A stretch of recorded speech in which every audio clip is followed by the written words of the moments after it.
The next section to be debated on is defense. So would any member like to speak? Yes.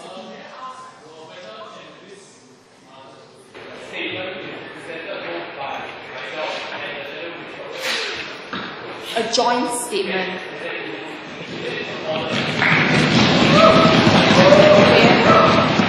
Okay, that is in order. You may present together.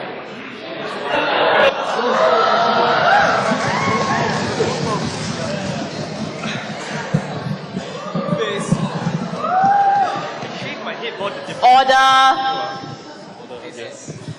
Mic test. Okay, thank you, Madam Speaker. Today is a very important, this chance is a very significant milestone in this chamber. Myself, the Ministry of Defence, is very heartened to see the opposition coming forward to see areas for comparison of common identity, common grounds that we want to achieve in the defence sector. And I'm here to share with all of you. Could you all turn to the defence supply? And I would like to make some amendments. We would like to make some amendments to this supply bill. I hope that's in order. Deputy Speaker. Thank you. Continue.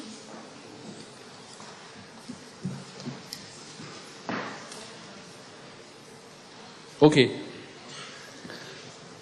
So looking at the context of Singapore, as I mentioned in my ministerial statement before we break for lunch, that the government remains committed in its role in ensuring that SAF remains capable and remains internationally respected by international body. And we will remain committed in our defense budget. So, zooming at clause 1.2, we would like to add that there will be an increase in defense expenditure in the coming year in absolute terms, while seeking a reduction in the proportion of defense budget it takes up to the budget. In other words, the defense expenditure will increase year on year in absolute terms, but in terms of in relation with our total budget, it will be taking up a lesser proportion. Generally, it takes a lesser proportion of the pie. Yep. And now, Mr. Wong will carry on. Thank you, Mr. Shell. Good afternoon, Madam Speaker. In the game Monopoly deal, the opponent may attempt to conquer your property through the use of offensive action cards such as force deal, slide deal, and of course the deal breaker. However, your opponent can steal your property through economic means by breaking your ban via rent cards and forcing you to sell your assets to him. A pragmatic and prudent player will therefore know the importance Sorry, can you speak louder into the mic? Thank you. Therefore know the importance of the concept of total defense to protect and strengthen all his defenses, such that he's equally ready to meet any threat to protect what he holds dear in order to survive and prosper. As further support that we are not just say no opposition, the Minister of Defense and I both agree to the defense section of the supply bill which we are coming up, that although the SAF must remain capable of deterring and meeting threats in an increasingly volatile world, there will be no significant increase in defense expenditure in the coming year. To outline our plans, in the long term, we seek a review in the duration for NS for non-regulars, and in the midterm, our aims are to ensure that Singapore's defense spending will be made with keen awareness of shifts in the global climate. But as of now, current technologies will be serviced and maintained.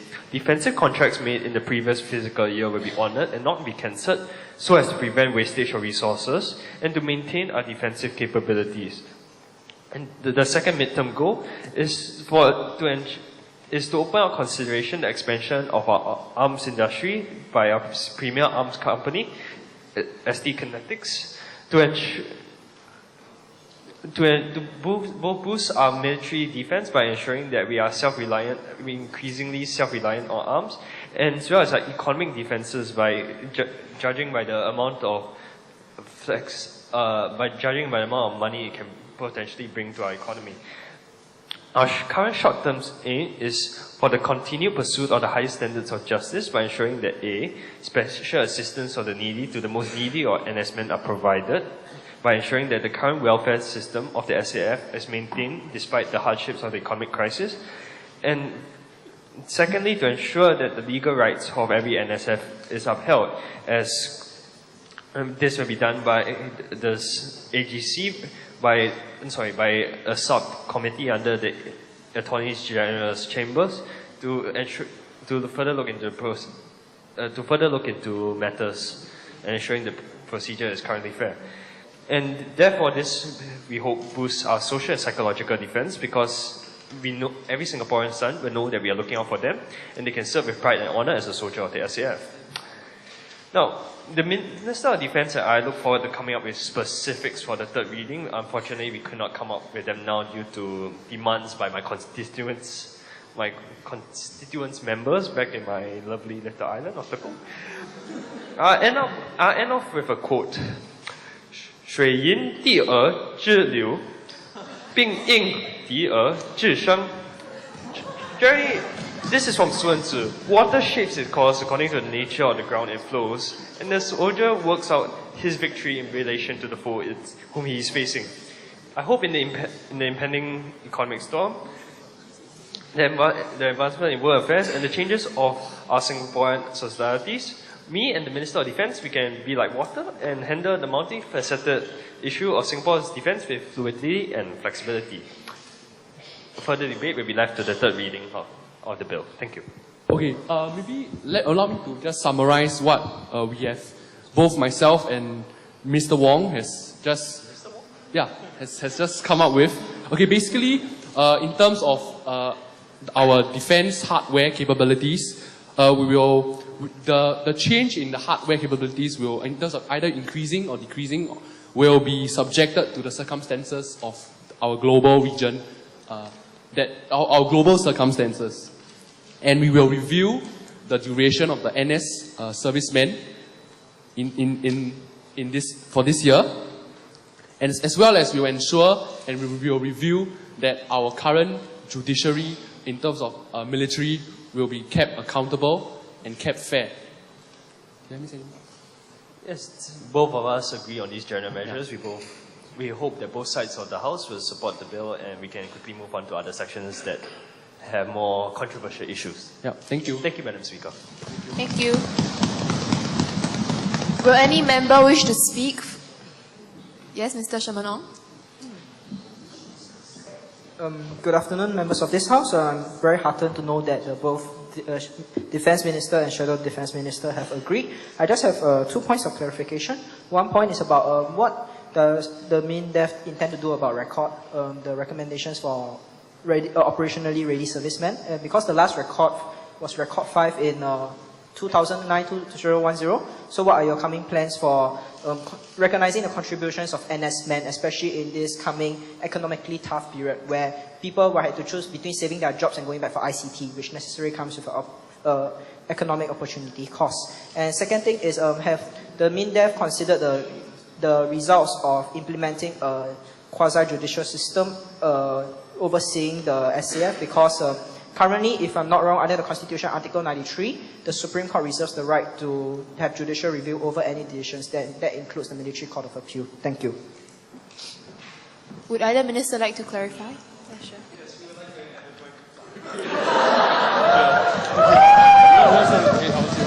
Okay, I think in terms of, let me address the second point regarding the judiciary segment. Okay, basically what we have agreed is that we will want to ensure, because we realize that the defense sector, we want to strengthen and ensure that the court proceedings in terms of all the cases are reviewed fairly and with justice. So that's what we will be reviewing in the time to come, to ensure that the system is fair and there's confidence that the defense in terms of law will be kept accountable. And with regards to the income, that I think Mr. Wong has mentioned that we will review the income, but we will most likely be giving, because the fact that we may be increasing the income given to the regulars and non-regulars, I mean when they come back for reservice, given because we recognize the opportunity costs that men will serve the NS when they go back, and we want to give recognition to to the fact that they have made an effort to contribute to the defense of Singapore. Generally, for the second contention, from what I understand, you can't have a quasi-law civilian organizations to look into military law, because as I understand it from the Minister of Law and from the Shadow Minister of Law, it's quite distinct between military law as well as civil law. Yep. So such a initiative would be impossible by any other body other than the MINDEF department under the Attorney General's chamber, which is what is currently being done and what we are currently trying to push for, to have added emphasis to ensure that the system is sound. Regarding the first contention, I would like to clarify the Minister of Defense, because NS men do not get paid when they come back to serve. However, I think here I will both agree that what we are trying to look at is how to give non-monetary forms of recognition when they come back. As I understand it, the precedence has been set, and of course we'll be flexible to, depending on the economic crisis that come up. I think the precedence has been set by a certain certain Mr. Chan Chun Sing, when he used to be in the army, when there was an economic crisis in September 11, and a lot of NS men were requesting to go home to generally cancel the ICT because there are a lot of personal financial problems to tackle. MINDEF, through I think Colonel Chan at the time, agreed for the ICT to be called off and to allow the NS men to go home. So we believe that these measures, right, this flexibility which the MINDEF shows, will be sufficient to ensure that NS men will be able to. Okay, please can you speak into the mic and louder? Perform their duties to the nation, both in terms of military defense by upkeeping their ICT training, as well as contributing to economic defense by ensuring that their personal financial status remains healthy. Thank you. Okay, would there be any further points regarding this section? Okay, if not, we'll move on to manpower. Would any member like to speak?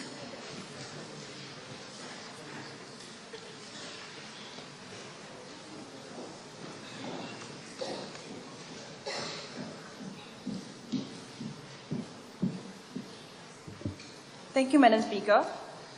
Now, I'm very heartened to see that the government is making even more effort to aid low-income earners who are struggling to make ends meet, given our increased cost of living. With regards to point 3.2 on the workfare income supplement, I highly commend the raising of the income ceiling and other measures being proposed to make the WIS more effective. However, I have one recommendation to make. With reference to recent Straits Times reports in early February, there are currently still more than 100,000 Singaporean households earning less than $1,400 a month. Now, the basic cost of living for an average household is estimated to be about $1,700 a month. Currently, the ratio of workfare payout in cash and towards CPF per year is 1:2.5. This means that every year, only 28.6% goes to the low-wage workers, while 71% is placed in their CPF accounts. If we take the example of a worker between 45 to 54 years old, and let's say he or she qualifies for the maximum supplement for that age category, which is currently $1,600 a year, this means that he or she will only be given $457 a year, while the rest goes to the CPF. This $457, spread out over 12 months, will still not be sufficient to cover the basic cost of living every month, even after being added to the worker's salary, especially if this worker is the sole breadwinner of the family. Since this worker is also below the current retirement age, he or she will also not be able to benefit from the removal of the wage reduction clause, which is stated in 3.1. Therefore, allow me to propose that we disburse the workfare in a ratio of 1:1 or 50-50 instead. This will allow households in need to take home about $300 to $400 more a year, depending on the workfare that they are eligible for. And this will be almost twice the amount that they are currently being given in cash. I understand the need to maintain sufficient funds in workers' CPF accounts. However, I believe the 1:1 ratio will still allow for accumulation of reasonable CPF savings, especially given the current raise in retirement age. During the discussion I had with the Minister for Manpower over tea, we also clarified that survey results showed that there are some workers who indicate that they prefer higher CPF payouts. This, I feel, cannot be ignored, but at the same time, neither can we ignore the hardships of households still struggling to pay their expenses every month, as recently reported. Therefore, in short, I recommend that we allow eligible workers the option of a 1:1 disbursement instead, in order to make the workfare supplements even more effective and useful for all. Since it is a simple matter of adjusting cash and CPF payouts, I believe this will also have minimal effect on the budget, and so I hope we can take this small recommendation into consideration. Thank you. Would there be any member wishing to speak?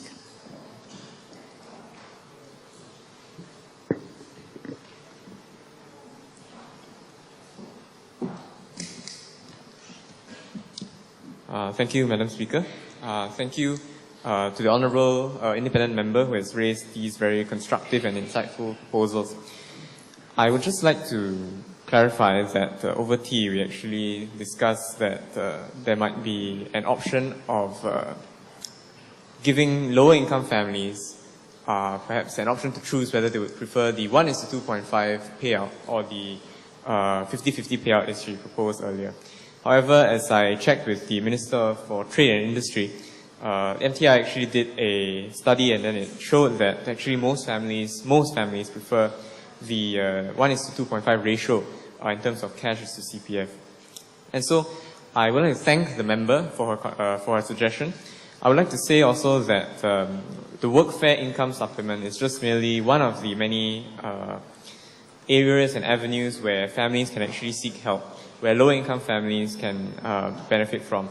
There are other schemes, such as the MCYS scheme, the ComCare scheme, as well as food vouchers that help to alleviate the cost of living by these low-income families. And so what we are doing for the workfare income supplement specifically, as part of a broader avenue of policies, is to increase this income ceiling, which will help us to reach out to more families as well. As a result, we hope that by this whole-of-government approach to helping low-income families, that in the long run they will be able to go for skills retraining and perhaps benefit from the policies that we are trying to implement for their welfare. Thank you.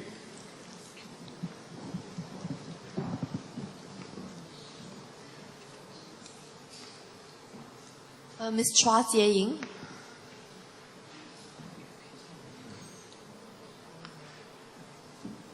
Thank you, Madam Speaker. I'm speaking in reference to clause 3.1.3. Okay, so the wage reduction clause would mean that hiring elderly employees remains affordable and that these employees maintain their competitiveness in comparison to younger or foreign workers. Hence, we say that the increase in costs would actually lead to an increase in the rate in unemployment among the elderly workers, as firms are no longer incentivized to hire older workers. Instead of benefiting elderly employees, the removal of the wage reduction clause would actually hurt job prospects of the elderly workers. Hence, the opposition questions the feasibility of the removal of the wage reduction clause. Thank you, Madam Speaker. Is there any member wishing to speak?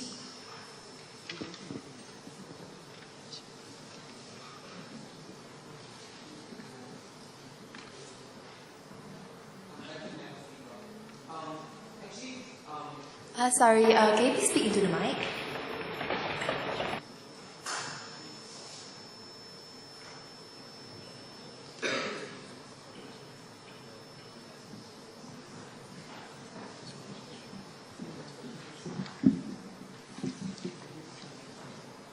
With reference to the wage reduction clause, actually, from the statistics in 2010, like over 94% of employees above like the age of 62, they were allowed to work for to work beyond age of 62. And of these number of people, 96% of them accepted the offer. So actually, if we if we do not have this clause, if we remove this clause, it can actually improve the income of many of the elderly employees, as usually these elderly employees, they need a job, as they may not have family members to rely on to sustain their income. So and as shown by the statistics, many of them actually want a job. 96% of them want a job.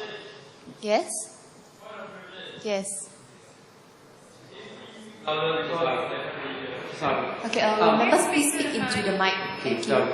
So, a very, very large proportion of these elderly employees, they actually need the job. So, if we take away these jobs, even if we do not have these costs, if we don't have these jobs and don't have this act, then where else will they get their income out from, even with the slightly increased costs? Yeah, thank you.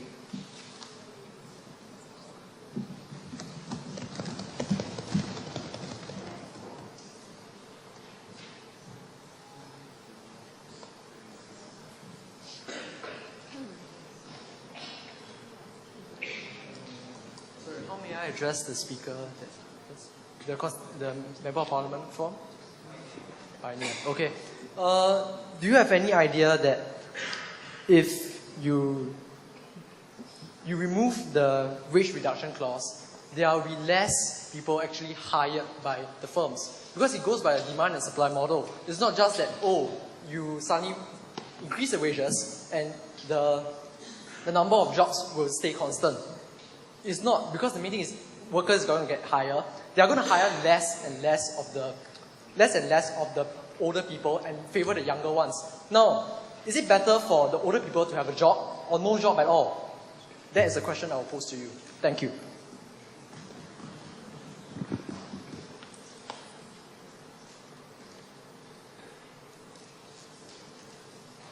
Mr. Edmund Chua.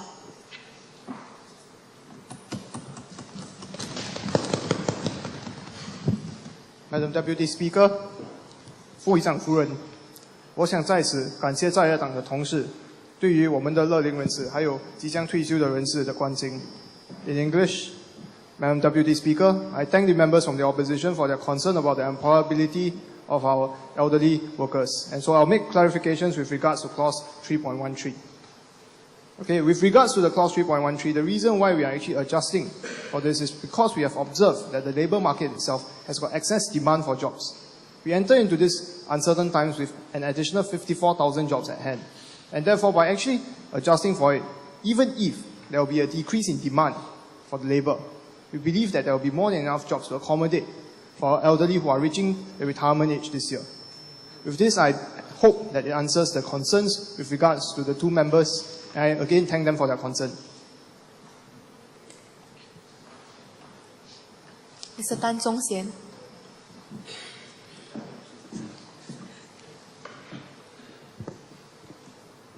Okay, thank you, Madam Speaker. I'd just like to seek clarification from the Minister of Manpower with regards to the continual education program.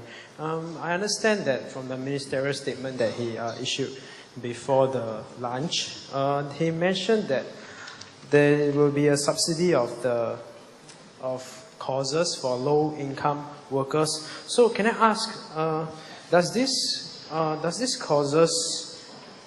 Sorry, let me rephrase. Does it cover part-time courses in private schools, or is it just vocational training? Will it be inclusive of arts and sciences courses, or is there any restriction in the type of courses? And also, bearing in mind that these workers, as in for these workers, if they are having low wages, low income, does it mean that these workers have to pay up front first, or will the government pay directly to the private institutes or public institute involved so that they don't have to pay up front the courses? Because I understand if the courses are expensive and if they have to pay up front, most of them if you have to study, means you cannot work and it will affect their income. If they are low income with a high burden of the tuition fee, I think that will be a legitimate concern. So I hope the Minister of Manpower will be able to clarify. Thank you, Madam Speaker. Okay, the Minister for Manpower.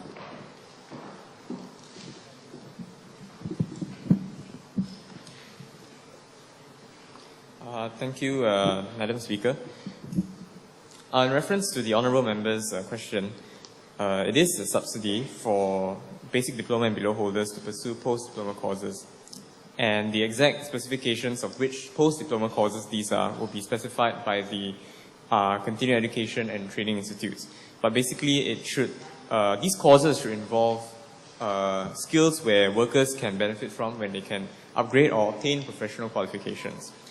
And secondly, he mentioned that whether the mode of payment. And essentially what will happen is that, for example, if a course costs $1,000, basically $750 will be already paid for by the government. So all that the worker needs to do is to pay $250 upfront, or however the institute decides to portion it appropriately. Thank you.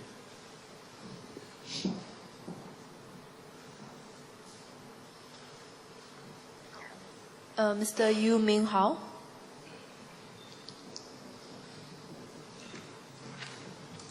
I'll first speak in Mandarin before speaking in English.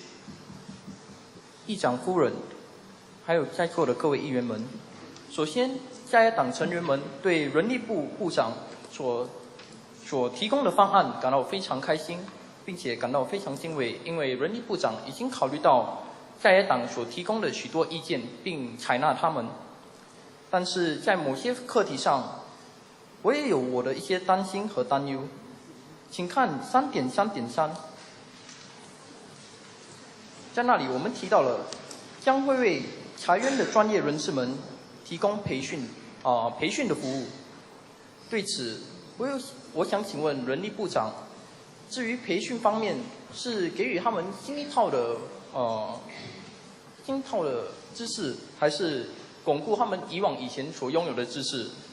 再来，裁员的专业人士是否能经过培训后赚回以往的薪金呢？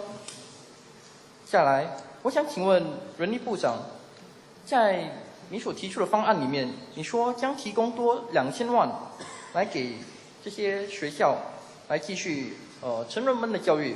那么我想请问，这是不是与你之前所提供的终身学习基金是不是能够一起使用呢？ Good afternoon, Madam Speaker, honourable members. As an opposition member, I'm glad to note that the Manpower Minister has adopted much of the opposition's recommendation and incorporated them into his supply bill. However, we still have some concerns on certain issues. With regards to point 3.3.3, the training for retrenched PMATs will be at the forefront. Now, we believe that training for PMATs is definitely an essential area that we should look into. However, I have a concern whether are we training them a new set of skills, or are we training them based on their existing skill level and just enhancing them? And on this point, I would also like to ask the Manpower Minister whether is it possible for those who have been the retrenched PMATs to earn back the same amount of income after they have been through the retraining process.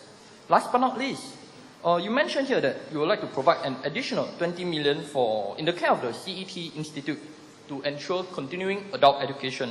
I'd like to seek your clarification whether will this amount be together used in sync with the lifelong learning endowment fund that you propose in 3.3.2? Thank you. Will Mr. Manpower like to clarify?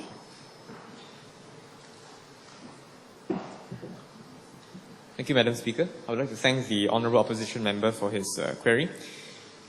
I would like to say that, firstly, retrenched PMATs are in quite a dilemma because they have been accustomed to a certain level of lifestyle and living, and after being retrenched, they may face perhaps a certain stigma, and they may feel a bit more they may face a bit more of low confidence in themselves. And so, as a result, the CET institutes, or the Continuing Education and Training Institutes that have been set up by the government and the Ministry of Manpower, is meant to specifically deal with these problems. And with regard to his question on whether they are training PMATs about new skills or enhancing their skills, I would say it's more of perhaps giving them new skills or even enhancing their qualifications, maybe even achieving professional qualifications, so that they may consider other career options as well. Secondly, I would like to say that we cannot really guarantee the outcome of whether they will achieve a similar level of income as they have in the past. It is quite hard for us to quantify this, but as far as possible, I think that the CET institutes have been set up to try to provide an avenue and an option for these people to retrain themselves. And there will be no effort spared to do this. As part of the $20 million that the honourable member referred to, the $20 million will be part of the CET master plan that will essentially prepare the Singapore workforce for important shifts in the economy. That we aim that nearly 50% of our resident workforce will have a diploma qualification by 2020, compared to 36% about 5 years ago. And this is part of the CET master plan. So this $20 million will actually go towards building up this master plan, which will involve building the centres in Jurong, as well as continuing to upgrade. So in a sense, it is part of the Lifelong Endowment Fund. But this $20 million is specifically for the CET institutes and to develop the CET master plan. Thank you.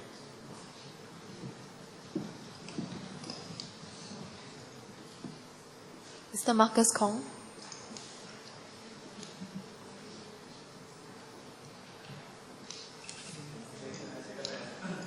Will you please speak into the mic? Yeah, thank you.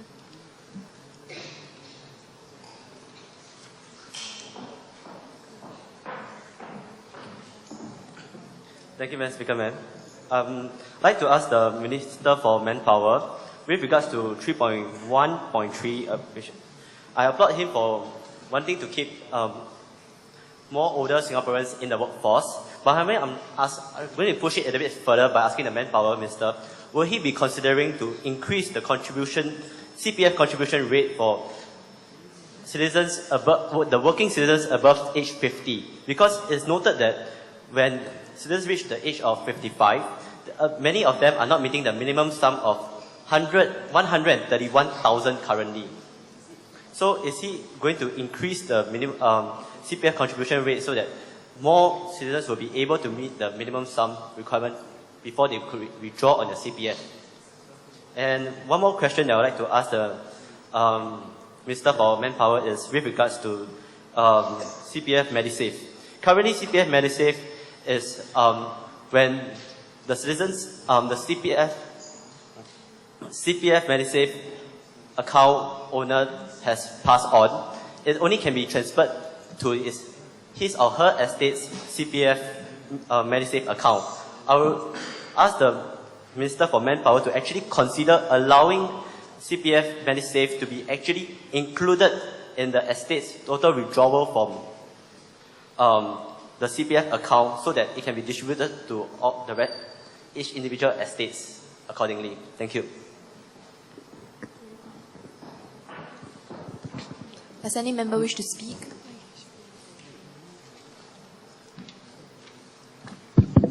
Thank you, Madam Speaker.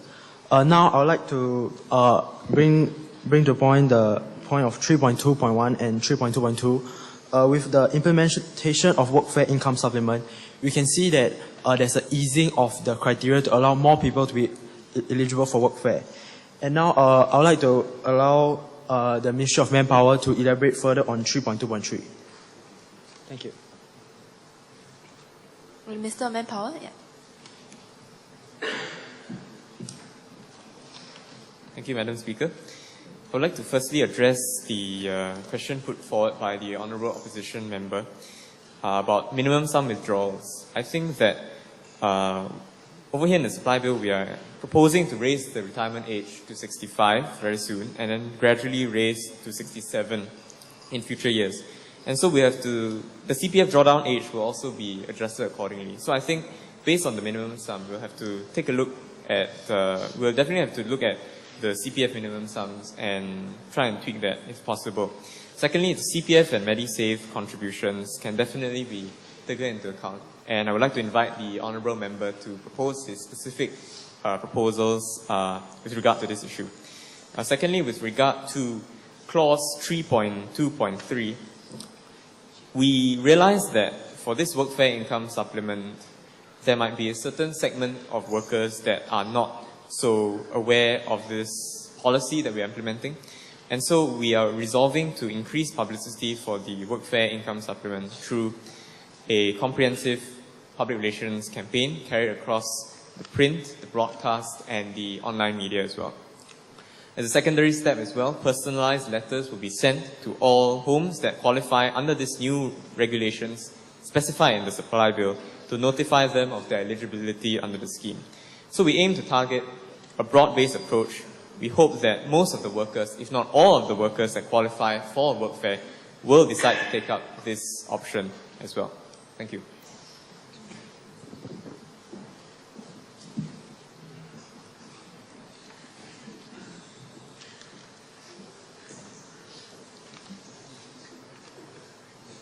Thank you, Madam Speaker. Now, this minister would like to add on to the Shadow Ministry of Manpower's stance on some of the issues raised in the supply bill.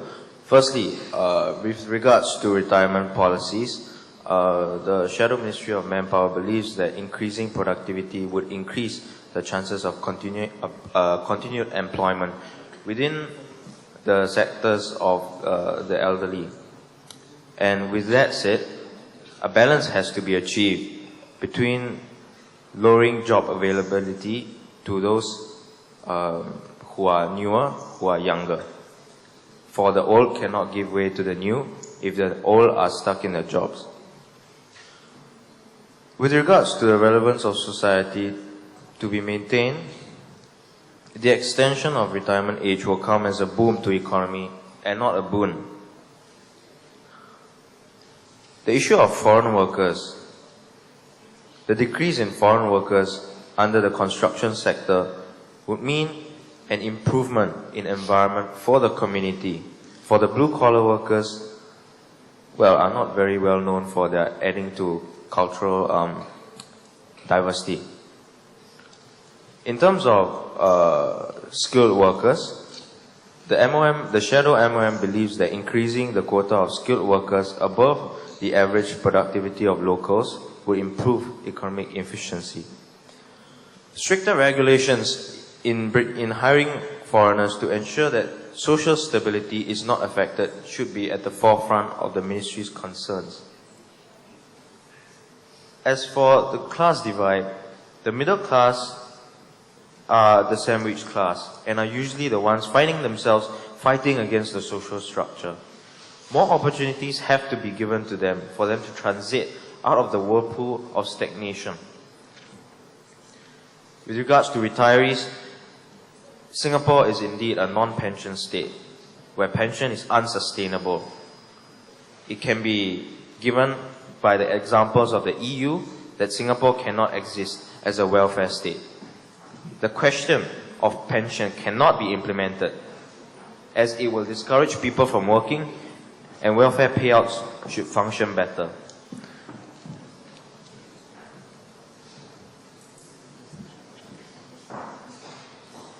In terms of human capital development, one should always look to increasing productivity in terms of seminars or courses. Workers taking on more roles, multitasking, with different job scopes applied to them, and utilizing innovative strategies to keep Singaporeans efficient, competitive, and effective. The reliance on foreign workers are based on a few diverse factors, namely the lack of human capital development. It is a factor, but it's not the only one. The aging population is one of the factors as well, and there will be a greater burden on the working population to carry the nation on their shoulders, and therefore the need to allow foreign talent to enter is also necessary. With regards to the construction sector, locals are unwilling to take up jobs. Therefore, more incentivization should be implemented.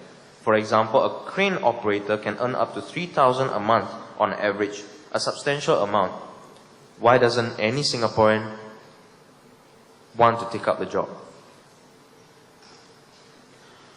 If we look into the Supply Bill 3.1 with regards to retirement, extending retirement age assuages job security issues of the elderly but does not cement the elderly as a pillar of wisdom and experience. Perhaps then businesses will feel that elderly are more of a burden than a supplement, and implement draconian measures to deter elderly from continuing to work into 67. A hypothesis rendered drastic but plausible nevertheless. Apart from that, CPF has made it possible for the vast majority of workers to enjoy a period of retirement in at least modest comfort without relying on their children for support. However, the increase in the normal retirement age from 65 to 67 that is being phased over the years proposed by the government largely offsets the increase in life expectancy. As a result, workers who work long enough to collect their full benefits will see little gain in the expected length of their retirement over this period. These gains have gone overwhelmingly to workers in the top half of the income distribution. Consequently, the increase in retirement age will offset the gains in retirement length for the bottom half, even if there is no further inequality in improvements in life expectancy. If such inequality in improvement persists, then the proposed policy could very well be rendered a white elephant at best. With regards to the workfare income supplement of 3.2, where will the increased funding come from? Increased taxes to cover the cost of an elaborate publicity stunt? Perhaps specificity should be given to the mediums through which the low-income families can familiarize themselves with policies as such. With regards to the continual education programs, 3.3, the shadow MOM proposes that the increase in incentives for employers to send employees for upgrading courses be implemented. This opposition minister would like to request the chair to request that man over there to keep his mouth shut for a period of time, because it's very distracting. Okay, please be quiet while your fellow members are speaking. But in the meantime, please round up your speech. You are way past the time. Okay.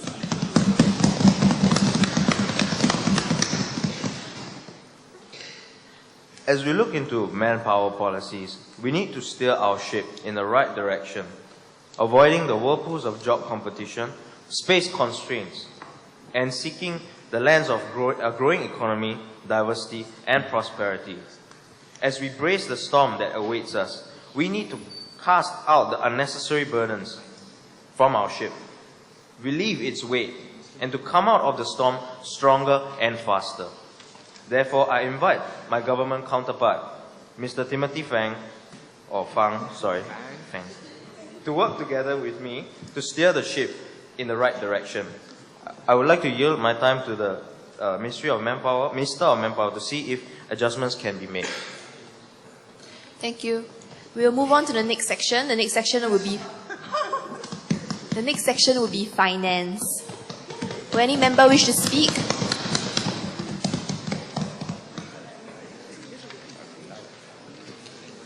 Mr. Sherman Ong.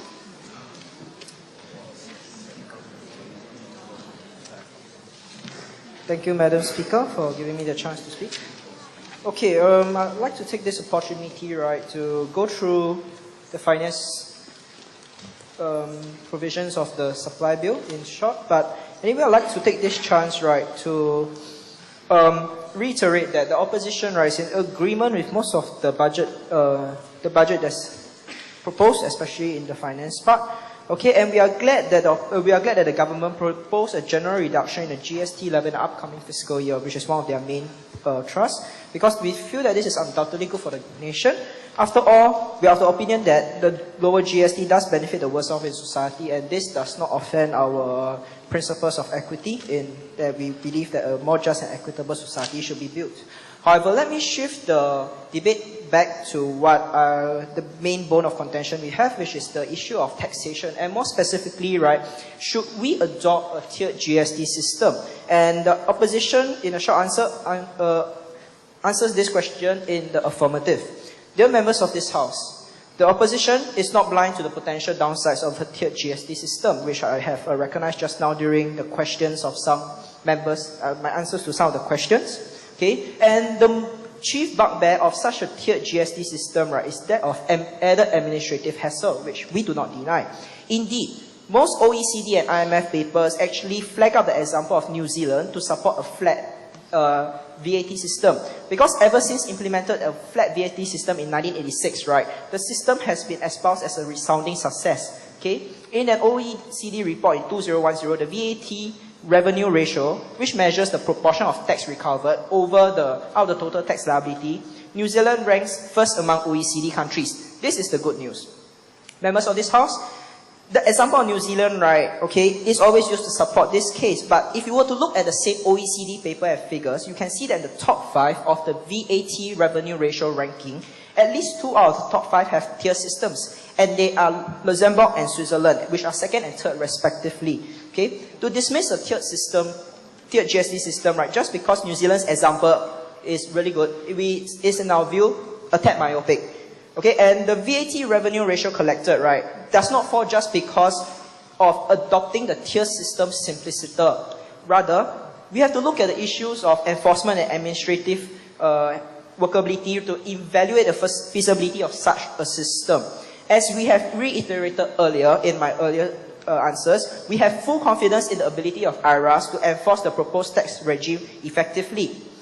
Next, the opposition, right, would like to elaborate on why we are proposing a tiered tax system. It all boils down to principles of equity. It is generally agreed among economists that VATs have a regressive nature simply because the poor spend a larger proportion of their income compared to the rich. As such, any form of VAT imposes a heavier burden on the poor than the rich, and that is, in our opinion, offends the principles of equity. Undoubtedly, many proponents of the VAT system would contend that transfer payments are an effective way to reduce or mitigate the burden of GST of the poor. The opposition does not disagree with that. Instead, we feel that discretionary transfer payments, right, can be subjected to fluctuations from year to year because of changes in the budget. And we feel that instead of subjecting transfer payments to this, annual fluctuations in the budget, why not allow for exemptions from GST on necessities? Because compared to transfer payments, this will actually be, in our opinion, and it could be wrong, okay, but it could be right also, okay, that it's easier to administer compared to transfer payments, which necessarily includes the needs to do means testing, and that's, in our opinion, more administratively worse off, inefficient compared to doing exemptions.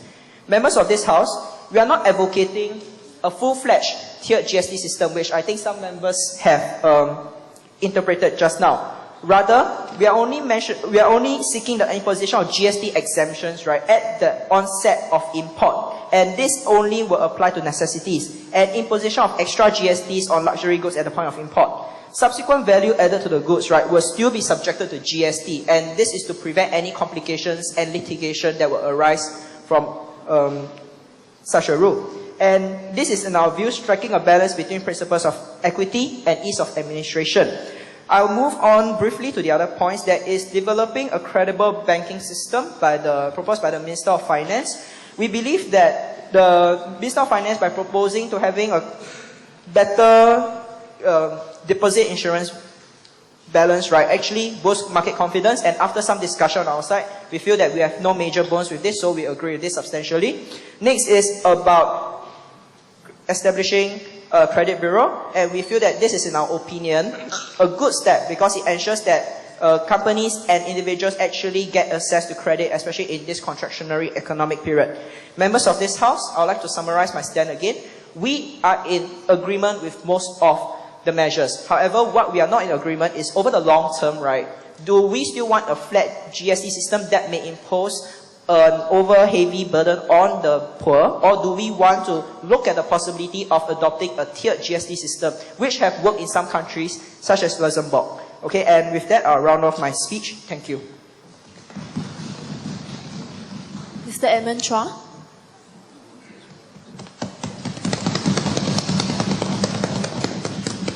Firstly, Madam Deputy Speaker, I would like to thank the opposition for their agreement with the general basis on which this supply bill is being built on.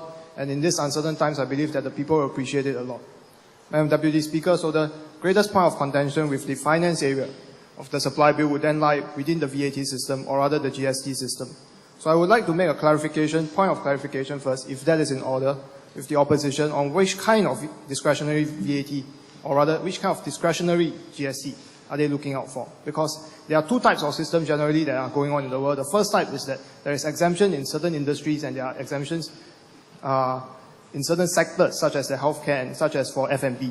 But the second type is therefore a tiered system whereby only luxury products and only necessity products have got differential rates. So I would hope that the members of the opposition can first make a clarification on this point before I go on further. Yeah, will Mr. Sherman Ong please make a clarification? Thank you, Minister of Finance. I think I will clarify my position. We are looking for exemptions based on type of goods. So if the closest will be by sector, if according to the two examples that you have. But we could adopt a uniquely Singapore approach where we look at type of goods. Yep. Mr. Edmund Chua. Okay, with regards to the differentiation by sector, the thing that I believe the opposition would have to note is that in the case of this, actually we have got some sort of exemptions, especially in the healthcare sector, but only for the case of government hospitals. The reason why we do not support such a VAT system is simply because of the fact that when you exempt a certain sector, end of the day, there are still consumption coming off from both the high income earners and the lower income earners. So for example, if it is in the case of food and beverage industry, that if you want to exempt the VAT, then you've got to first exempt the hawker center food that we have, that the poor people consume. And at the same time, we also have got to exempt caviar and champagne that the richer people consume. So this is the greatest problem that the government have with this issue. And rather than to exempt the rich, we would rather say that we tax the poor first, and by using mechanisms of transfer, we give it back to them. On the issue then on administrative enforcement, then the stand of the government for this matter is this, that the government will refuse to pay more for administrative charges so that we can monitor the system. So if the member can actually substantiate for us that it is possible with our current framework without any increase in number of bureaucrats or in amount of administrative costs, that we are able to do so, then in principle we can be in agreement with this issue. Thank you.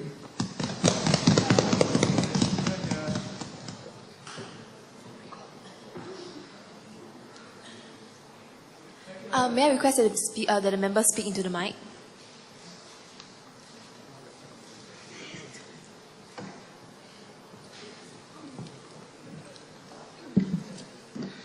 Thank you, Madam Deputy Speaker. Now, I note with concern that in the section under Finance, point 4.4.2 and 4.4.3, there are the following statements. Firstly, the Ministry of Finance empowered the credit information of all individuals will be made accessible to all credit lending agencies, including businesses such as electronic companies, for example, courts, upon the consent of borrowers. However, in the very next clause, it says that no institutions are allowed to extend credit without first gaining the credit information of the borrower. So effectively what this means is that courts is not allowed to extend any credit to you unless you consent to giving it information. First and foremost, I don't think that is consent. I think that's basically Hobson's choice. But more importantly, I have actually asked the Minister of Law in a written question about the state of privacy law in Singapore. And she has clarified that in Singapore we do not have a codified law on privacy. So in this case, how exactly do we ensure that companies do not misuse this information? What exactly are the current existing measures to protect our privacy? Especially considering that, just because I buy a fan or TV from Courts, I don't want them to know how much I'm making and therefore, advertise more services to me. I think I should be protected from that. What exactly are the measures that exist in status quo?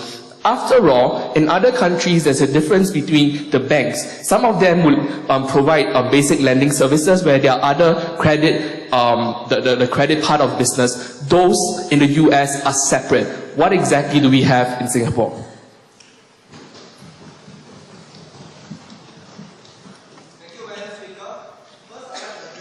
Hi, will the member please speak into the mic? Thank you.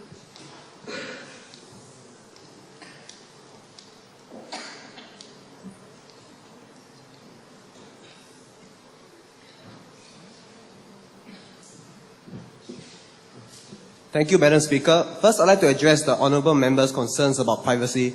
First, I have to ask him very bluntly, or rather just a rhetorical question. Would you prefer the risk of national debt, bankruptcy, and all the risks attendant with lax credit information, or would you prefer to infringe on someone's privacy rights? I think a person's privacy rights is not that absolute if you consider the fact that credit worthiness is a very factor in consideration for any loan. We cannot expect, for the sake of privacy rights, banks can loan, or credit agencies can loan, and we can expect the consumers to keep their expenditure secret, their income secret. That is not what can happen. If you want, you're going to have to choose basically between how far do you want to take this privacy law, which I think has deviated from the area of finances, that is the area of law, and also credit information is very vital for any credit agency, any loaning system. There can be no viable loaning system if you are not sure of the credit viability. We are facing a situation where, like in the West, in the USA, in the UK, people have loaned to houses, mortgages, everything, and basically bankrupted their entire economic system because their credit worthiness was not tested. I think if you have to step over their privacy and take some of their privacy away just to ensure that we don't go bankrupt and so that money can go into the houses of our Singaporeans and keep their jobs, I think that is a fair statement to make. Thank you. Would the member to clarify his previous point? Madam Deputy Speaker, this is what happens when you have a government bench that's prone to paranoia. That was not the point of my question at all. Remember, the very last point of my question is, what exactly are the protection measures available in Singapore to ensure that companies do not misuse the the information credit report? So that was my question. I'm not saying we do away with credit reports entirely. I agree that yes, they are necessary, but I point out the example of US where there's a difference between the lending branch and the credit branch because they realize that you cannot make use of the information from the lending branch for the credit branch for them to sell business. So in Singapore, what do we have? That's my question. Ms. Deirdre?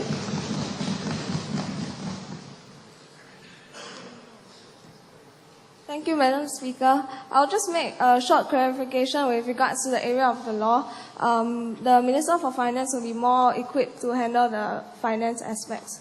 So, Singapore, the law with regards to privacy in Singapore adopted its legal system largely from the British system, which didn't have a constitutional right of privacy. So this has kind of carried on to today, and we do not have a constitutional right of privacy. Instead of adopting an overarching privacy law, privacy protection law, we have adopted a sector-specific kind of approach. So, like for instance, in the healthcare sector, we do have laws protecting the privacy of information for individuals, and also in telecommunications, we do have specific laws that are tailored to the needs of that industry and that sector, so that privacy can be protected effectively, yet it would not, be such a blanket law that would prevent and cause administrative inefficiency. So as I mentioned in my written report to the member, currently the Ministry of Information, Communications and the Arts is conducting a study, a public consultation that was concluded last November. So this public consultation is for a new law that they are proposing, which is a data protection law, and also a do not call registry that they are proposing. So the paper has been published and the ministry is still reviewing the paper and also going through ironing out the details as to this proposed law. It is important that extensive studies are done to assess the implications of having such a data protection law. So we do hope to have your patience on this. In the interest of time, we will now move on to the section on National Population and Talent Division. Would any member like to speak on this?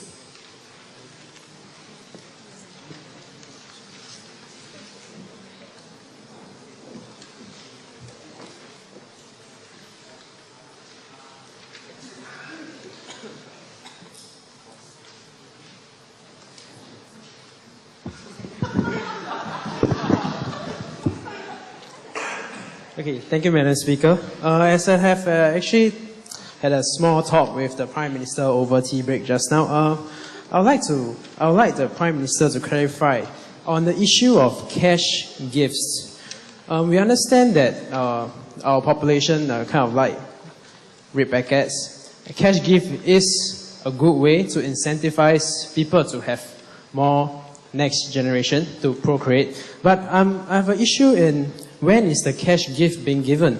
Because we must know, is it given the moment the child is born, the moment the child is 1 year old, or even before the child is born, so that families who have difficulty even paying for the child when it was during the term time would have access to some cash to help them tide over some tight financial difficulties that they might have. So I hope the Prime Minister will clarify.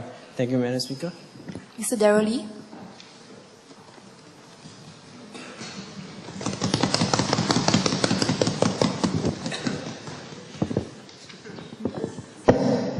Madam Deputy Speaker, thank you very much for giving me the time to speak. Now, I'd like to ask the member a very gentle reminder. Please return the microphone after your usage. Order. Okay, to very quickly answer the member's question with regard to how long does it take for the government to disburse the funds. For the baby bonus cash gift, it will be given out in 4 installments over 18 months. So I think that should settle the answer. Thank you. Would any other member like to speak?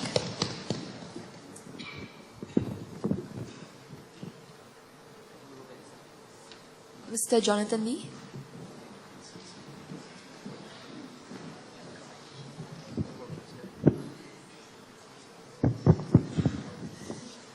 Thank you, Madam Speaker. No doubt the cash gift given is a good idea, but that depends on how the cash gift is used.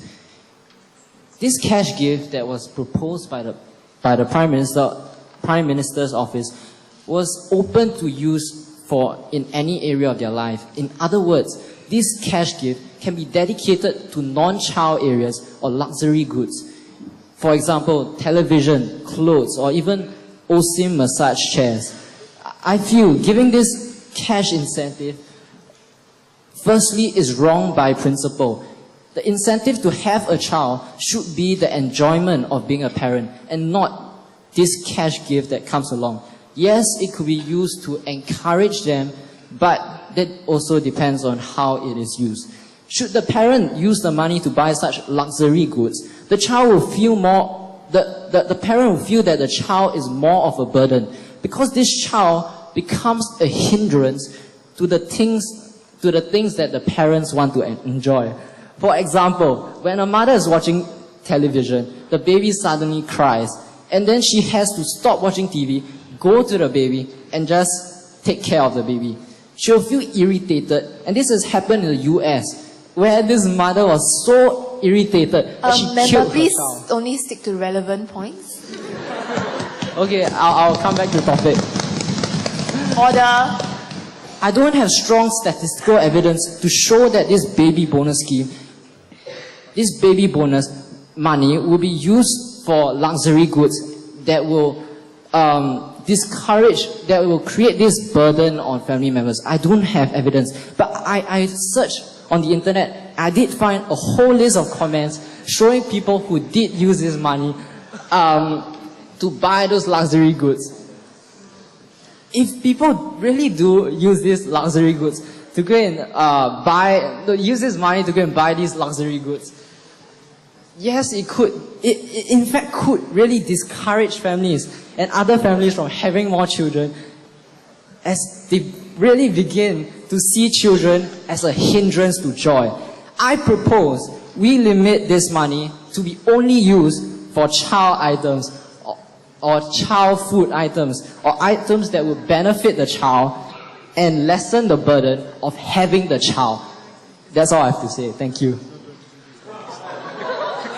Yes? Yes, point of order?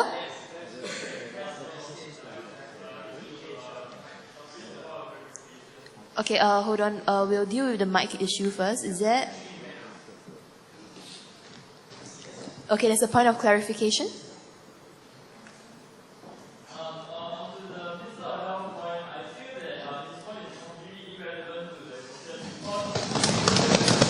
Order. right, that parents know the cost of living and the cost of bringing up a child. So this cash bonus is actually to reduce the amount of money required to raise it, or reduce the burden on the parents and not to buy luxury goods. The main purpose... Okay, for your point, right, can you just, as per normal, just raise your hand. If I call on you, then you can make your point. Okay? Sure. Okay. So, just for now, please continue. And the mere fact that actually some that he has researched about some people buying luxury goods because they're babies doesn't really make sense, because okay, maybe you have money to buy luxury goods, but the fact still remains that you still need this money to bring up a child into the world and to help them. So I don't agree with the Minister of Health point that restrict the amount of money to buy some for some weird purposes. And instead of maybe the cash bonus isn't that useful. Then in that case you should propose alternative strategies in order to increase the birth rate. The point in the supply bill says that the fertility rate is 1.15, which is actually incorrect and outdated, because it was 1.15 in 2010 and in 2011 increased to 1.2. So in this case, right, it shows that perhaps other non-cash benefits will actually be more viable in the coming economic storm and in the coming years to increase the fertility rate and other measures in order to sustain the population. Okay, thank you. Is there any other member of the Mr. Darrell Lee?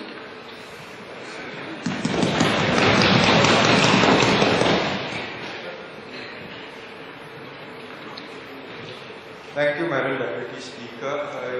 I don't know whether or not I should thank the member for the question. I'm quite puzzled by this question, but anyway, I would like to elaborate on the fact that the government is not in a position to tell families how to spend. I think the member should recognize that our parents in Singapore should know better than what to do with the money. They are in a very clear position to allocate the expenditure accordingly. So I therefore say the member should have more faith in the wisdom and the discretion of Singaporean parents. Here. Now, if the member is actually concerned as to how much or what they can use the money for the baby bonus cash gift, it is at their discretion. So having said that, I believe parents would know how to spend the money accordingly and spend it wisely on items that concern childbirth and raising up a child in its early infancy. So they will be spending on things like milk powder, so on and so forth, accessories which aid in rearing a child. With regard to the child development account, I would like to point out to the member that in my earlier speech this morning, I already pointed out that there will be a child development account and that the government will continue to make matching contributions to this account.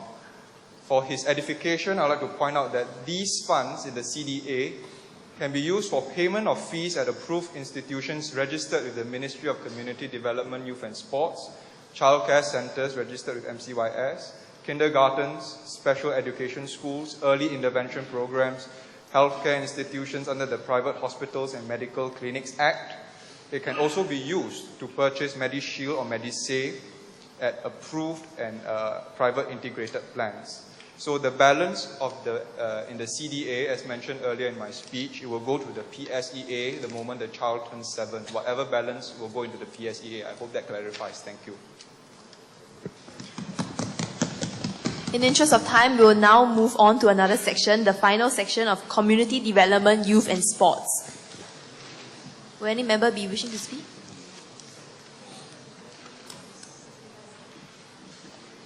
Mr. Christopher Tan.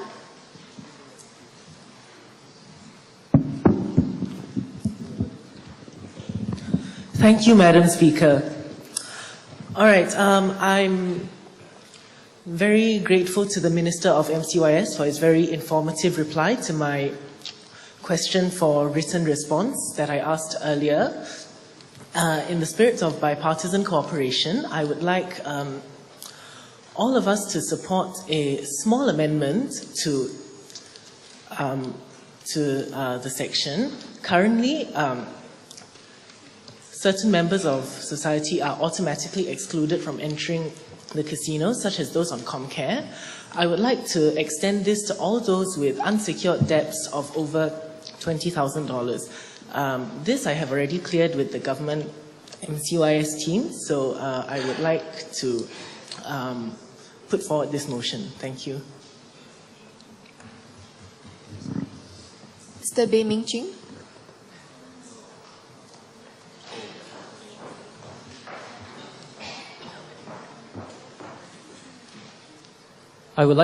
Thank you, Madam Speaker. I would like to express my support for the MCYS section of the supply bill, and I think that it's heartening to see more funding allocated to self-help groups and voluntary welfare organizations.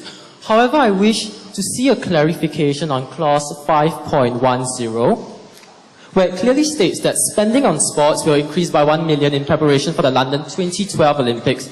I personally find this troubling ambiguous because there isn't any form of justification nor elaboration on where the money is exactly going. Is it going, for instance, to the upgrading of sports facilities? Is it going towards the training of athletes? Why do we even need an additional $1 million? Is that $1 million even enough? Members of the House, I bring you back to the Youth Olympic Games back in 2012, where the budget was overshot by 3 times to $387 million because, and I quote, they were caught off guard. So therefore, there is a need for MCYS to justify and elaborate on the justifications behind the additional 1 million and whether that is sufficient. Thank you.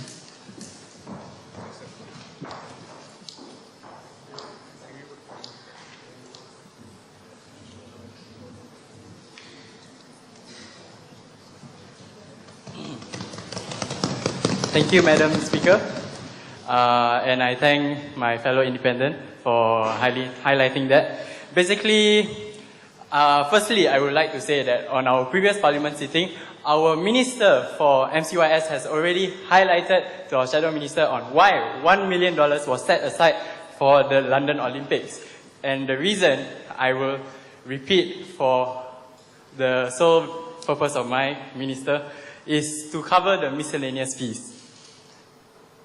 And that is all.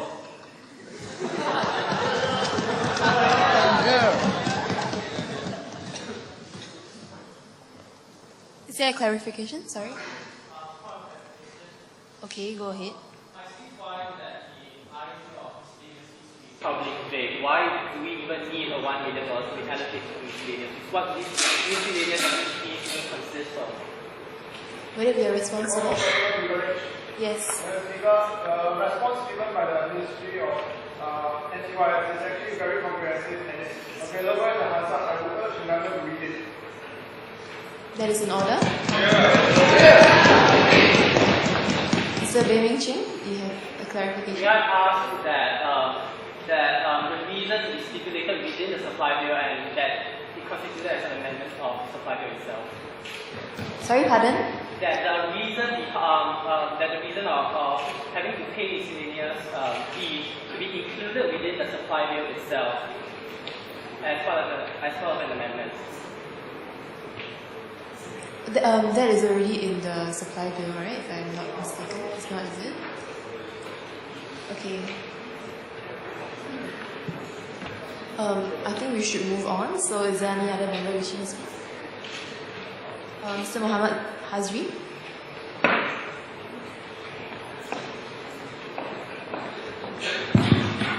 Hello. Order. Thank you, Madam Speaker. Hello, fellow members of the House. Today, it is a wonderful day because, from what we see, the government side and the opposition side has agreed in principle to some of the bills. To some sections of the bill. And this itself is not victory for the government side or the opposition side. It is a bigger victory for our fellow Singaporeans.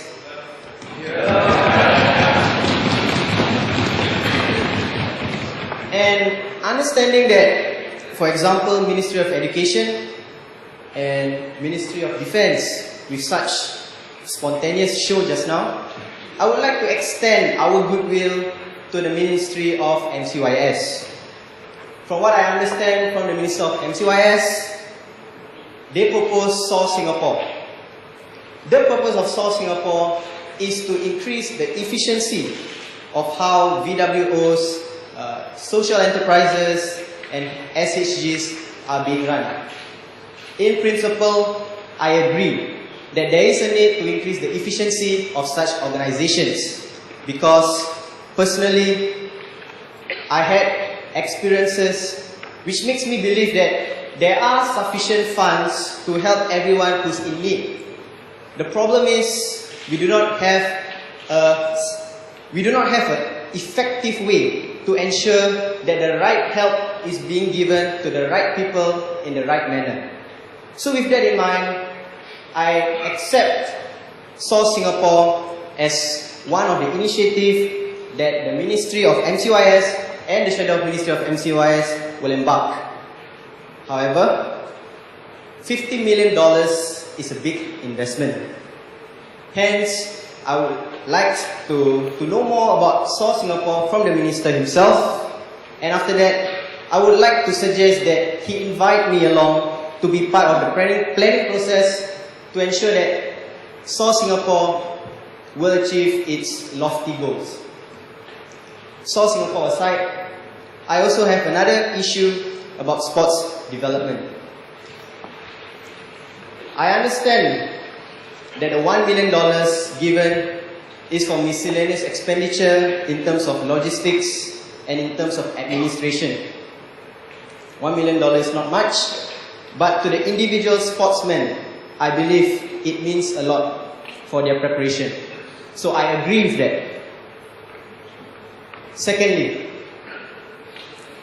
I'm heartened that the government in the last sitting mentioned that they are going to include $5 million for the less privileged students to develop themselves in terms of sports or the arts.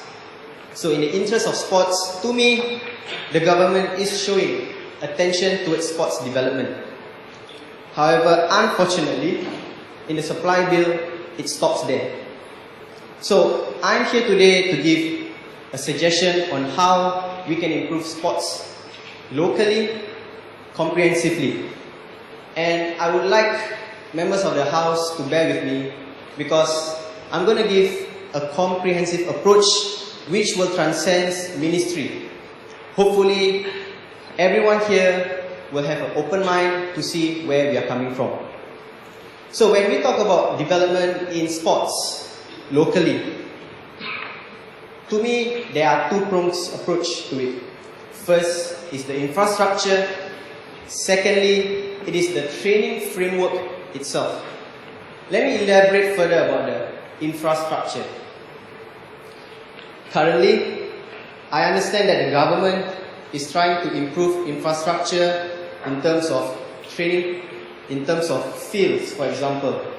Now we are turning into, we are seeing that schools are slowly transforming their school fields into artificial turf, which in my opinion is good because I had experiences of playing soccer on a desert field, and that will improve the quality of our soccer game. So this is the right approach. May I request that the member be concise and keep his speech short? Thank you. May I elaborate further because I need everyone to understand where we are coming from. Okay, yes, but please try to keep it short. Thank you. Okay, noted. Alright. So that itself is one improvement that we are already overseeing. The next infrastructure which I believe we should have in schools, alright, it's medical treatment rooms. Medical treatment rooms. Because from sports, injuries are really the main source or the main factor why certain talents stop training. So if we have medical treatment rooms in school, we ensure that sports injuries are being treated very effectively and early. Because the first 2 hours after sports injury is the most important. And from experiences, there are many who is injured but do not get help from the school, do not get proper treatment because the onus is on them to look out for treatments themselves. So I think infrastructure-wise, this is as far as I will go. So I hope, based on infrastructure, the Ministry of MCYS get where I'm coming from.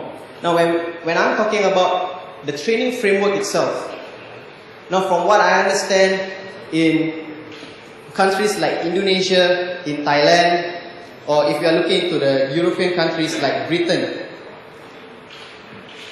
their approach to training includes physiotherapists, medical trainers, and such, even psychologists. Theirs is a proactive approach, whereas in Singapore, currently, at the moment, ours is a reactive approach. We have physiotherapists in games or in trainings if the school is lucky, so that if in case of any injury, they will be there. In other words, they are like medics. So I propose that in line with this, we change the way we train our local talents. We include physiotherapists, we include psychologists, we include medical fitness teams in the training framework for our students, for our athletes, for our sports, for our students who are interested in sports. Because what I see from this is that with a better working and better understanding between the medical fitness instructors, between physiotherapists and between coach, we can comprehensively train our local talents to be better, and hopefully we will churn out much more better local talents. So with that, I would like to invite the Ministry of MCYS into a committee which I hope will be evolved after this, and that is to include the Ministry of Education, because seeing where we need this framework to start from. Perhaps we can also include the Ministry of Health, because we are talking about physiotherapists, we are talking about medical treatment rooms, and perhaps also we can also include the Ministry of Defence, seeing that how in certain sports, national service can help in the local sporting talent development much better. So with that, I would like to see what the Ministry of MCYS see about this. Thank you, Madam Speaker.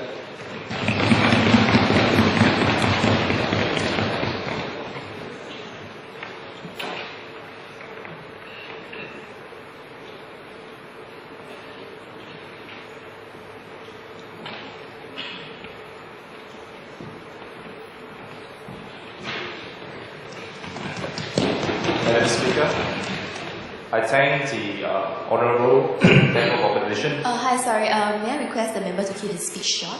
Sure, it will be rather short. I thank the opposition member for his contributions and his insights. Before I delve into answering his questions and look into his recommendations, I'd like to just give a quick answer to Mr. Christopher John Tan. The answer is yes. Let's take your recommendation into consideration. Okay. The two parts to my response. The second part of my response will be handled by my MOS, Mr. Faris.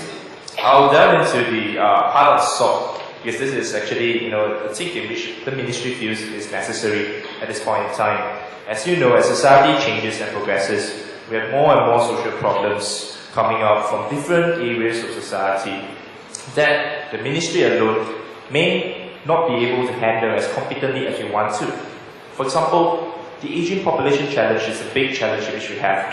And also, those needing special assistance is always its own, not really its own in our flesh, but rather a problem in the Singapore society that we need to handle together as a society. Right now, CCC Comcare is in charge of a lot of all this sort of existence. However, this department, I would say, is kind of overstretched. They are not only dealing with the disbursement of welfare funds, looking at observing different social trends and then perhaps having some solutions to this new social trends or social problems in which we have.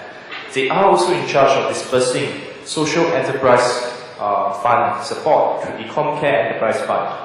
This, I think, is rather taxing for the department. So what we propose here is for SOC, which stands for Social Organisation Assistance for Singapore, in short SOL, like I mentioned, to be established to first take care of the disbursement of funds for social enterprises, one.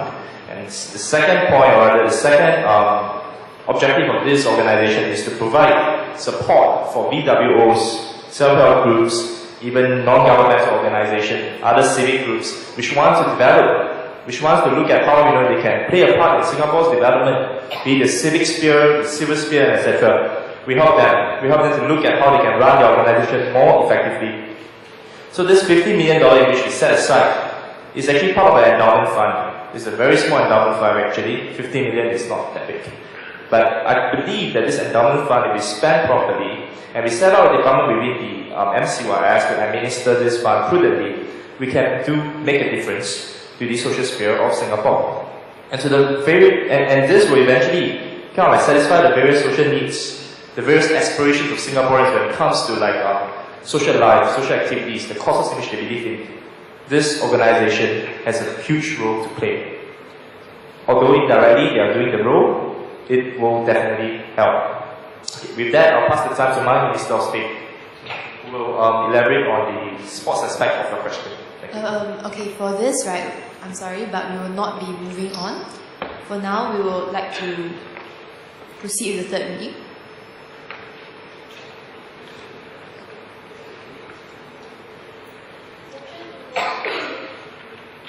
Voting. First, we should move to the third reading.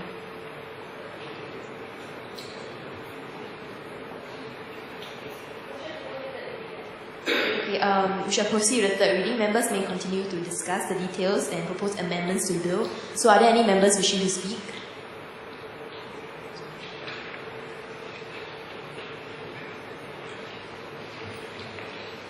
Mr. Edmund Chua?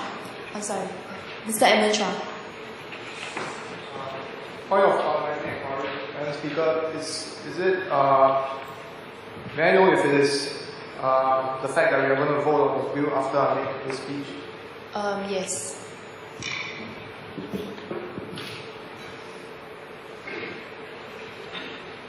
Madam Deputy Speaker, allow me to first start my address in Mandarin.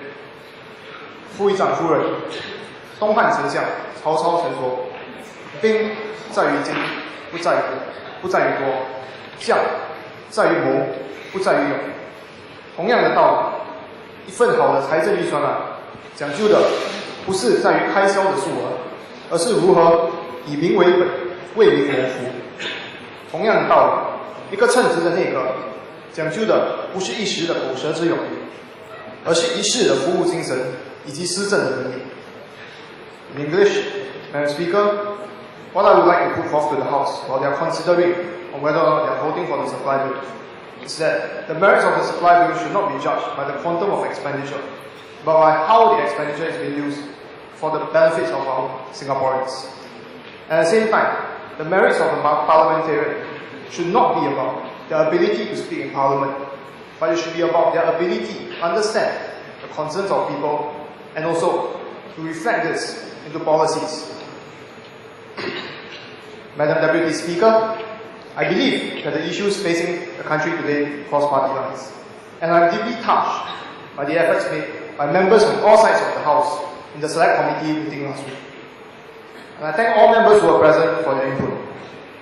While we may not agree on all issues, I nevertheless thank all members present for reflecting to the government concerns of their residents. Madam Speaker, at this moment, there may be members in the House who may be considering voting against the supply bill. Let me remind them what they will be voting against. Madam Speaker, by voting against this bill, members in the House will not only be voting against the clauses that they do not agree to, but they will also be voting against areas where there are cross-party agreement on. These areas include, and are not limited to, provision for additional funding to assist students from low-income families, to aid in the social mobility.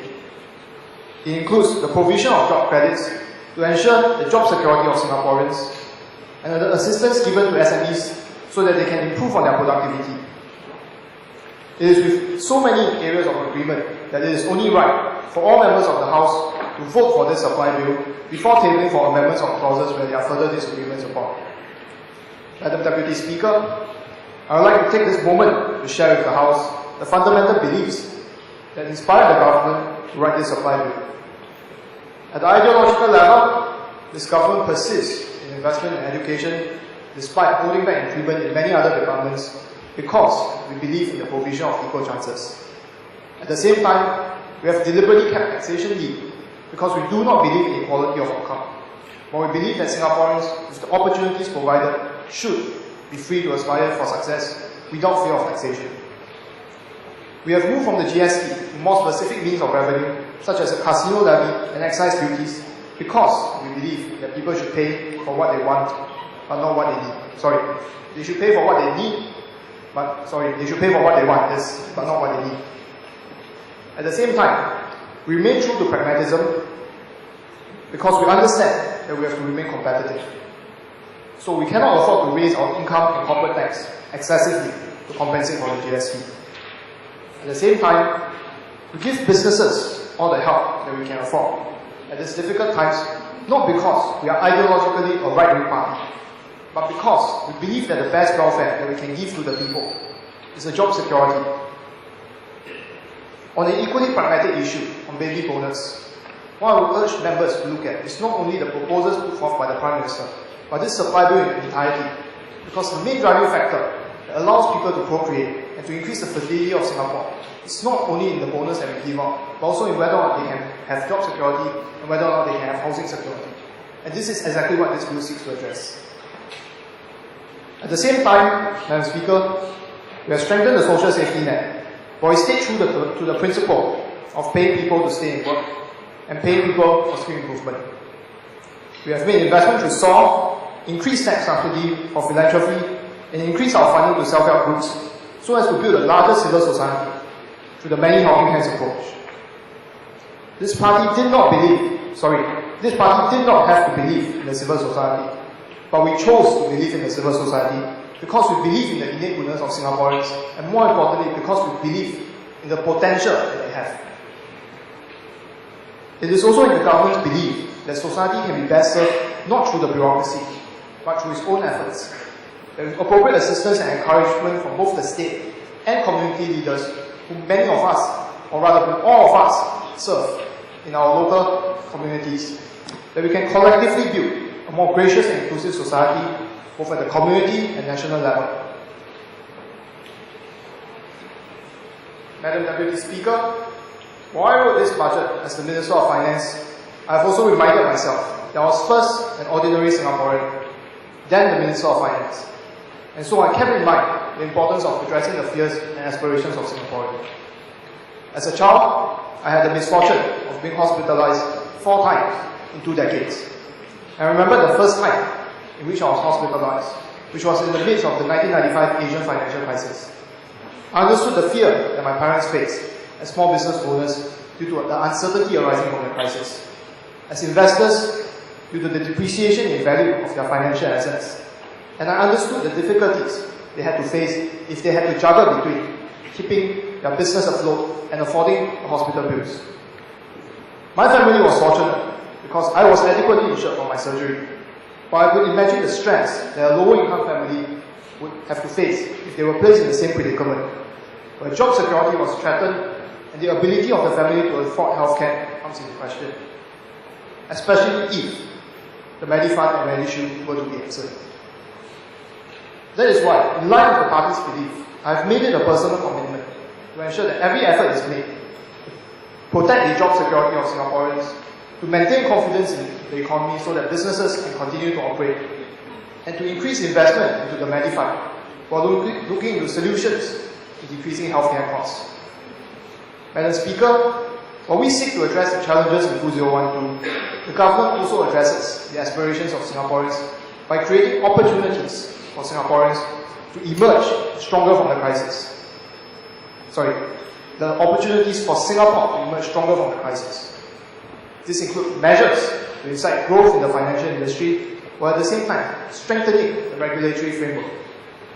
This will ensure that businesses will have access to the capital to grow, and that investment into productivity will assist businesses in moving up the value chain. All this will translate into growth and opportunities that school leavers can have access to. At the same time, we are also taking care of the elderly by catering for elderly-friendly facilities, and I'm proud that we are able to achieve cross-party agreement on this issue of elderly care homes. On this issue, I will be expecting the Shadow Minister of National Development to vote on the bill.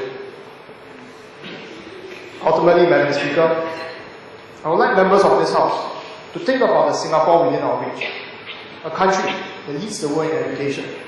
A Singapore that plays host to the finest slate of companies, both homegrown and foreign.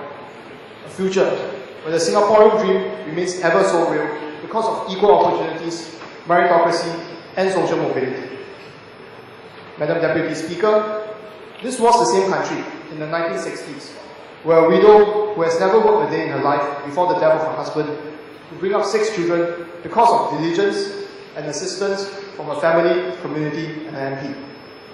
This is the same country in the 80s, where the youngest daughter of the same family, without a university degree, can partner a man born from a broken family under an abusive father who dropped out from school, and collectively, through pure hard work under the backdrop of a booming economy, build $1 million company from scratch. At present, this is also the same country, where the child of these 2 non-university graduates, who when he was a student was almost retained in school due to poor performance, could receive sufficient second chances to excel and ultimately graduate from the finest school that this awesome state has to offer. And to today stand before you as the Minister of Finance for this great country.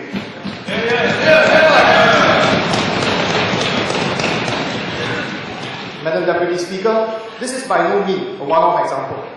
This is the same country where children born in single-parent families, in families without any university graduates, can dare to say that they will be the first, but not the last in their family to achieve a university degree.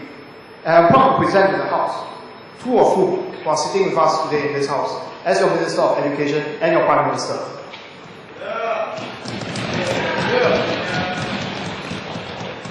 Ladies and gentlemen, if you believe that the ideals of this country endures, and you would like to do more to ensure that the Singaporean dream is ever more real and can be realized through more avenues than what was possible, then you must vote for this bill so that we can emerge stronger from the crisis and our children can continue to dream. Thank you.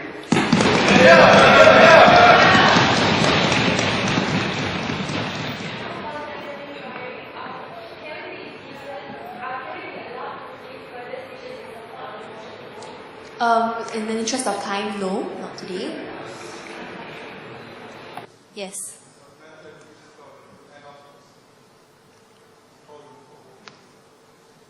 Okay, one final one.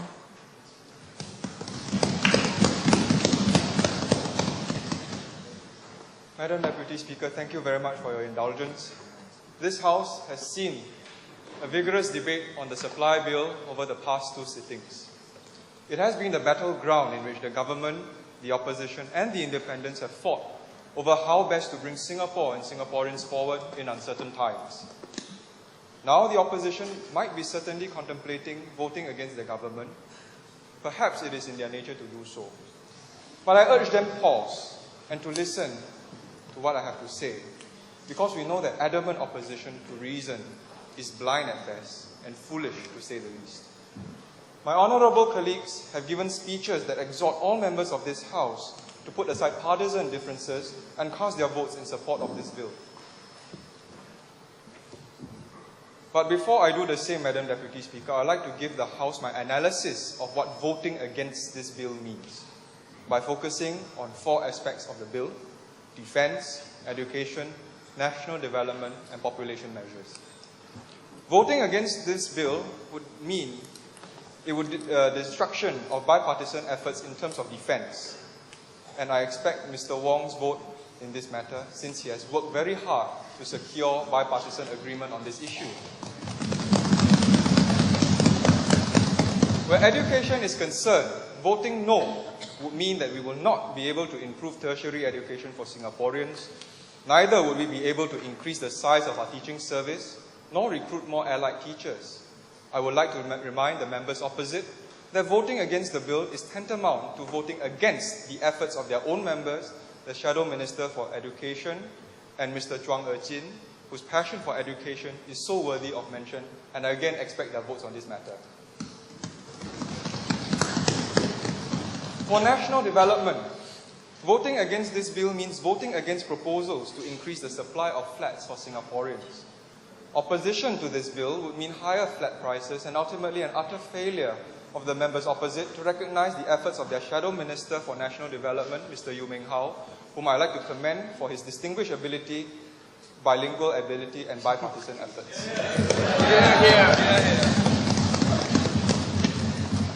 All members of this House are aware of the low birth rates. This bill has a plan to improve the low fertility rates of Singaporeans. Its measures include tax relief, cash grants, and additional leave. All these are targeted at creating a family-friendly environment. The government is ready to spend $2 billion on this effort. Members who vote against this bill essentially vote against Singaporean families and future generations of Singaporeans to come. I have to emphasize this. A vote against this bill is a vote against families, against businesses, against Singapore, and against Singaporeans. Rejection of this bill is a dereliction of the duties as elected members of Parliament. If this bill fails to secure passage in this House, how will the members be able to justify their votes to their constituents? How will be able to justify their vote knowing that this bill, albeit largely the work of the government, it is also the fruit of labour of some opposition and independent MPs as well? How would the members be able to live with that vote on their conscience? Indeed, it would be moral failure. And it does not do justice to the chorus of agreement that we have had earlier. Madam Deputy Speaker, this is why the bill has to pass without delay. This bill has a plan for Singapore and for Singaporeans. The time now has come for the House to decide and pass judgment on the government supply bill. Madam Deputy Speaker, I beg to move.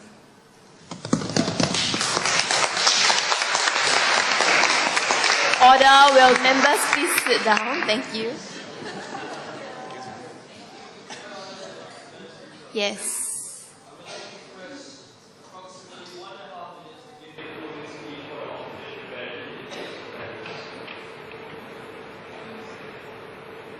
Please make it short. Thank you.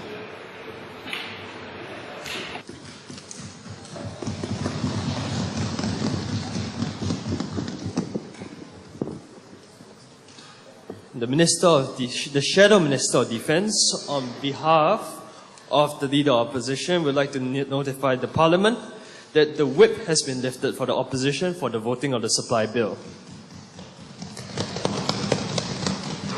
However, as a closing message from the Opposition, we would like to state that although the government might always form the majority, they are not always right in every way. This bill will likely pass, mainly due to the overwhelming importance of the bill, as PM Lee has outlined so comprehensively. However, please do not dismiss our dissenting and cautionary voices and votes so casually. Because today, although you might get away with what we perceive as imperfections in the supply bill, we will always seek to rectify it, as is our duties as opposition MPs. We, as the opposition, do not oppose for the sake of opposing, but because we believe that the Parliament of this literate dot can do so much better. And with that, thank you, Madam Speaker.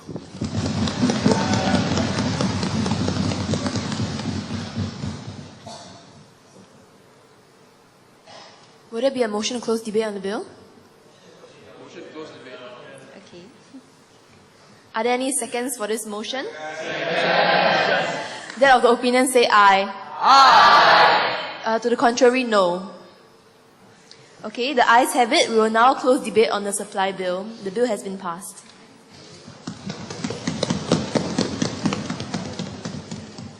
We are heartened to see that it has been an exciting and vigorous session. The quality of ideas and points has been outstanding and extremely impressive. We hope members have benefited greatly from this model parliament session. Now we will proceed with the prorogation of parliament.